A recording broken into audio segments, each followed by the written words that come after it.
I grew up in the shadow of my younger sister, Lily, who was often referred to as the family's golden child. She even tried to charm my husband at one point, which led to a confrontation that exposed her true nature. To make matters worse, my mother chose to frame me for the fallout, refusing to acknowledge Lily's faults. Hello everyone, I could really use some help and perhaps a space to vent. This is going to be a lengthy account, so please bear with me.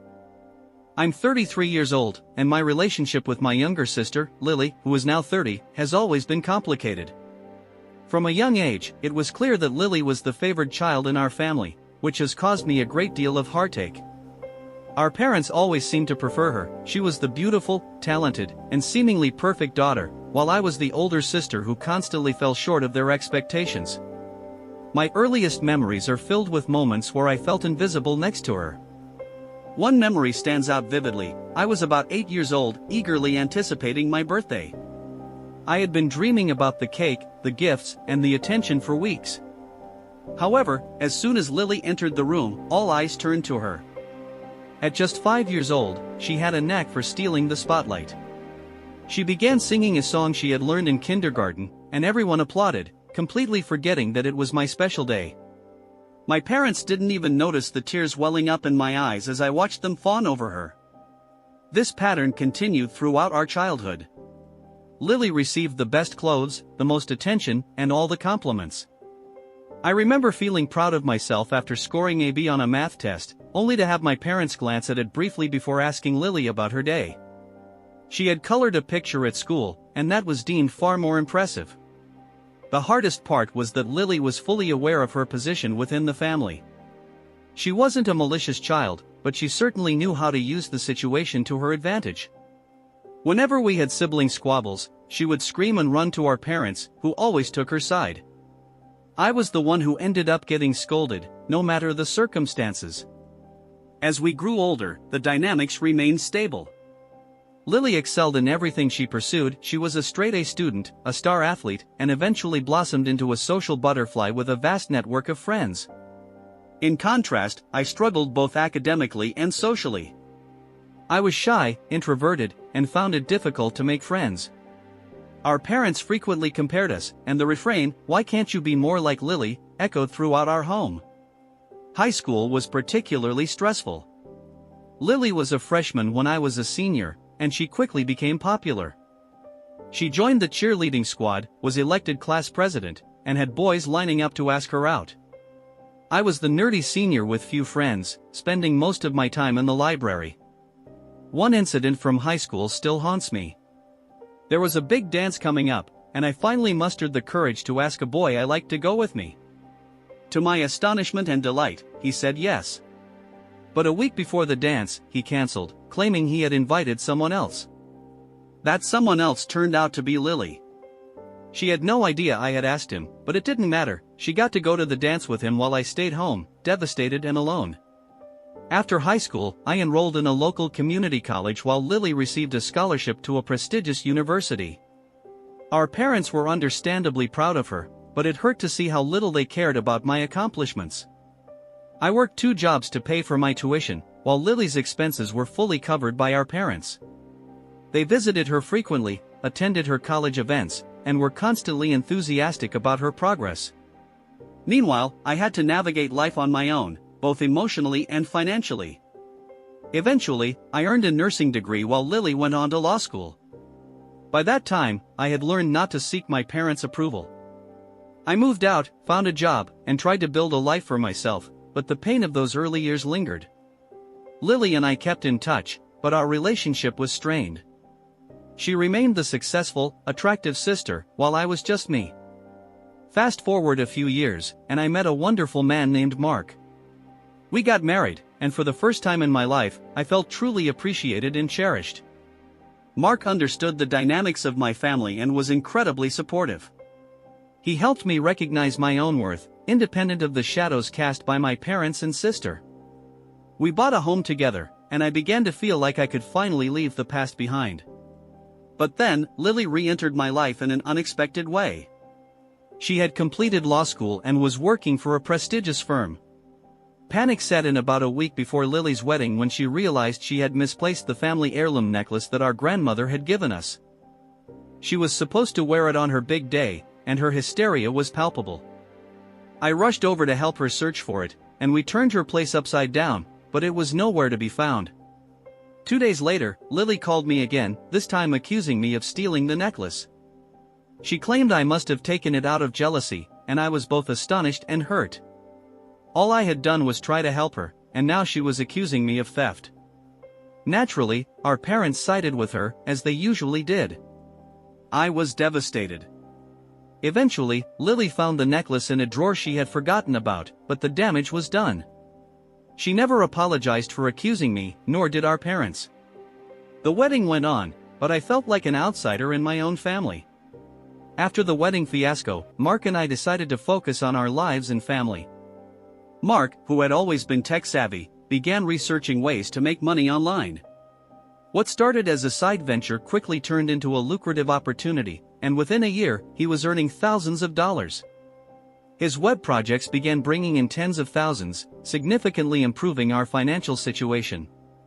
With our newfound wealth, we purchased a stunning mansion in a desirable area, and Mark surprised me with a luxury car as a symbol of our success.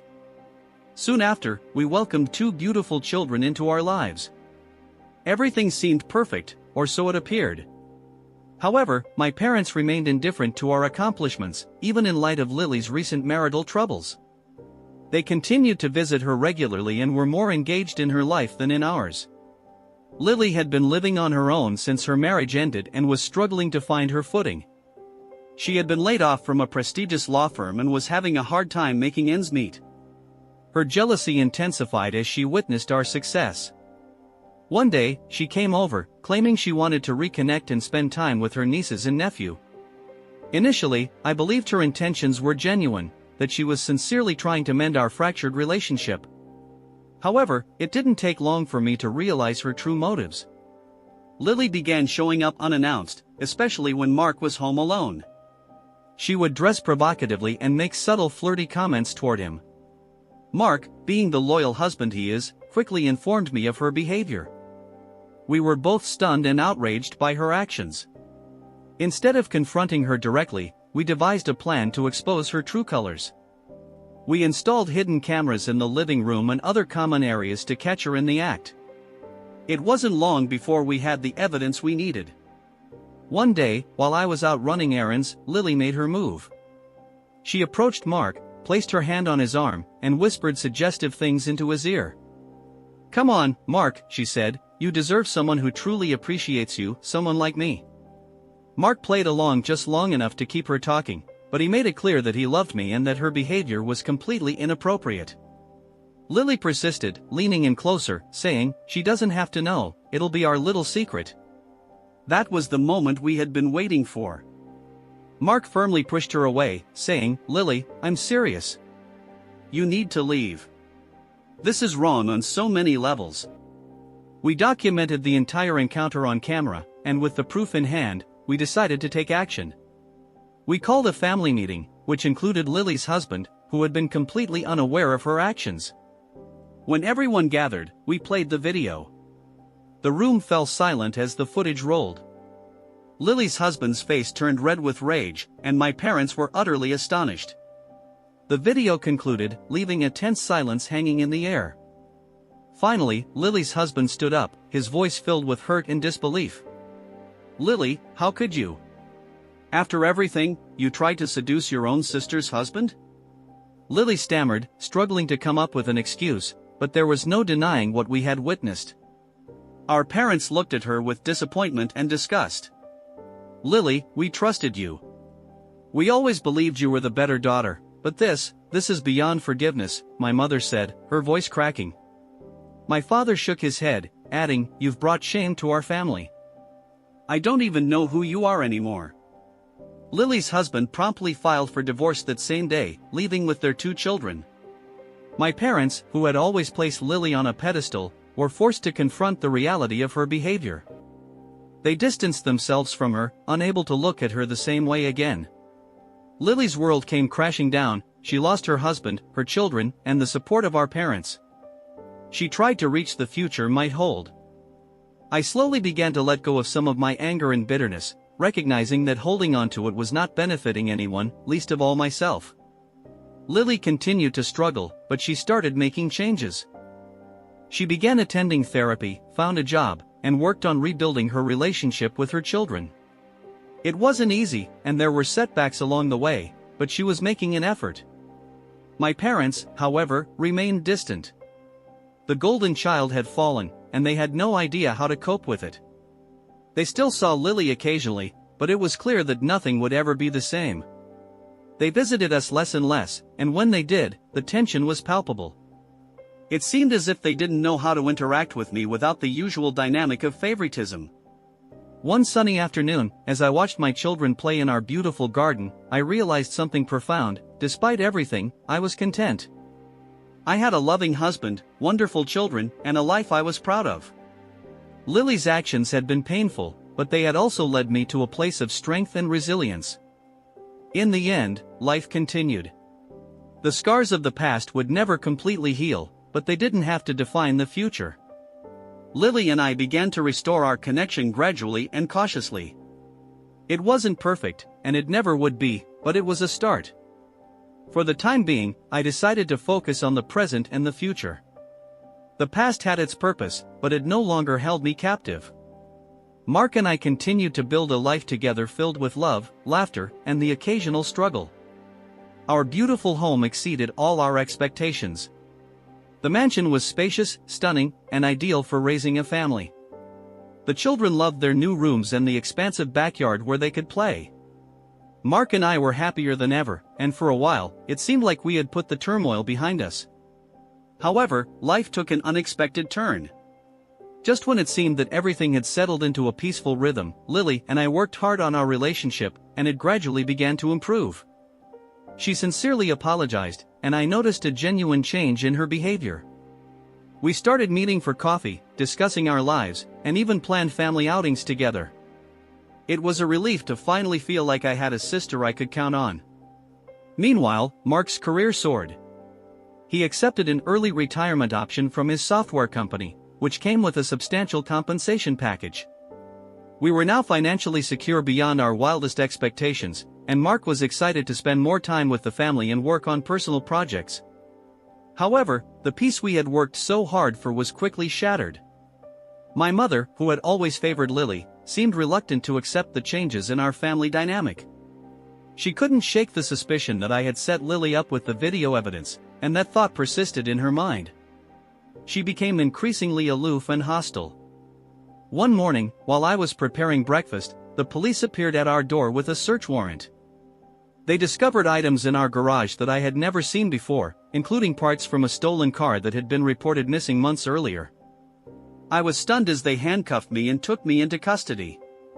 I kept thinking that this was a terrible mistake. Mark, who was on a business trip, rushed home as soon as he received the news. He quickly engaged one of the top criminal defense attorneys in the country, Rachel Hargrove, a talented but expensive barrister. Rachel assured us that she would get to the bottom of things and clear my name.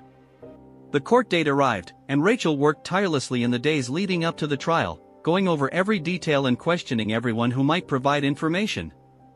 During our investigation, we uncovered the awful truth: my own mother had orchestrated the entire plot. Apparently, she had connections in the underworld who helped her obtain the stolen car parts, which she planted in our garage in an attempt to tarnish my reputation and, in her warped way, teach me a lesson for what she perceived as my betrayal of Lily. She refused to acknowledge that her golden child was at fault, instead believing that I was the manipulator. The trial was grueling. The prosecution presented their case, convinced they had enough evidence to convict me, but Rachel was prepared. She provided irrefutable evidence that the car parts had been placed in our garage without our knowledge. She also called a witness, one of my mother's accomplices, who testified that my mother had coordinated the entire operation. It barely took the jury 2 hours to deliberate. They found me not guilty of all charges. I was free, but the ordeal had left a lasting scar. My mother, however, was not so fortunate. The judge sentenced her to 5 years in prison for fraud and conspiracy, making it clear that her actions were both illegal and morally abhorrent. The courtroom fell silent as the verdict was read. My mother's expression was one of shock and rage. Lives gradually returned to a state of normalcy. Mark and I continued to thrive, our children grew up happy and loved, and Lily became an integral part of our family, having fully repaired our previously shattered connection. Despite the anguish of the past, we managed to build a peaceful and joyful existence. Our family gatherings, though smaller, were filled with laughter and genuine connection. We often reminisced about the past, appreciating the lessons learned and the strength we found in one another. However, the serenity we had established was shattered once more when my mother was released from prison. She had served her sentence, but her bitterness and animosity had not subsided. She was a different woman now, elderly and nearly blind, but her hatred for me had grown even deeper. Unbeknownst to us, my mother was scheming her retribution. She believed I had destroyed her life and wanted to hold me accountable. One fateful day, she took a shotgun from a nearby farm and set out to find me. Her objective was to catch me off guard and take my life. I had no idea how dangerous the situation was. It was a bright afternoon, and I had taken the kids to the park while Mark was out running errands and Lily was at work. I was sitting on a bench, watching my children play, when I suddenly felt a searing pain. I turned to see my mother standing a few feet away, her shotgun pointed directly at me. Her expression was a mix of wrath and determination. She screamed something incoherent and fired several shots in rapid succession. Despite her fading eyesight and weak hands, 2 rounds reached their target. One struck me in the buttocks while the other damaged my right leg. The pain was intense, and I collapsed to the ground, unable to move. Bystanders called the police after hearing the gunfire. When my mother saw the commotion and realized her plan had failed, she attempted to flee but was swiftly captured by the authorities. She was detained and eventually charged with attempted murder, resulting in a 10-year prison sentence. I was rushed to the hospital, where I underwent surgery to remove the bullets and repair the damage. The doctors informed Mark and Lily that I would recover completely, but the physical and emotional scars would take a long time to heal. Throughout my 3-week hospital stay, Mark never left my side. He was my rock, offering constant support and strength. Lily came every day, bringing my favorite delicacies and lifting my spirits with her stories and laughter. Their devotion and dedication were the pillars that helped me get through the hardest times. During those long, quiet hours in the hospital, I had plenty of time to reflect on everything that had transpired. My mother's actions left me feeling shocked and betrayed. I couldn't comprehend how her anger toward me could consume her to the point of attempting to kill me. Despite the anguish and bewilderment, there was a strong sense of gratitude. I was alive, and I had a loving family who supported me through thick and thin. Writing this piece is my way of processing what has happened. It's a chance for me to express my gratitude to everyone who has helped me along the way, who offered encouraging words when I needed them the most. Your support has meant everything to me. The atmosphere in the courtroom was tense during my mother's trial. The prosecution presented evidence of her crime, and the case against her was overwhelming. My mother sat there, a shell of her former self, but the rage and bitterness in her eyes were unmistakable. She displayed no remorse, only icy determination, which exacerbated the already dire situation. The jury did not take long to deliberate, given the clear evidence of her deliberate actions. They convicted her of attempted murder. The judge sentenced her to life in prison, highlighting the gravity of her conduct and the breach of trust within our family. As she was led away, I felt a mixture of relief and sadness. This was my mother, the woman who once cared for me, now damned by her own hatred and actions. Life after the trial was a lengthy process of recovery. The physical wounds began to heal, but the emotional scars ran deeper. Mark was incredible throughout it all, his constant support and love providing me with the strength I needed. He balanced his work and caring for the children, ensuring they understood what had happened in a way that preserved their innocence. Lily was equally amazing. Despite her own troubled relationship with our mother, she supported me and offered comfort and understanding. She had truly changed, and our bond was stronger than ever. We relied on one another, finding solace in our shared experiences and hope for a brighter future. During my recovery, Mark and I had many long conversations about our lives and our goals for the future. We chose to focus on providing a stable, loving environment for our children, making them feel safe and valued. Our home became a haven for laughter, love, and the warmth of family. The community support was overwhelming. Friends, neighbors, and even strangers sent warm words and gestures.